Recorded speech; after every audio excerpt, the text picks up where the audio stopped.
si Mang Alberto. Kasi po parang ako yun eh. Kung ibang bata, tingin po nila sa akin, salbahe ako.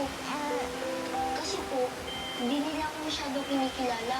Kaya wala pong kalaro, wala pong kaibigan. Ayoko naman po gawin kay Mang Alberto yung ginagawa nila sa akin.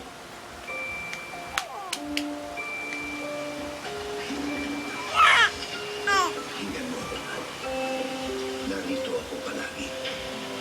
Kakampi mo ako palagi. Hindi kita pababayaan.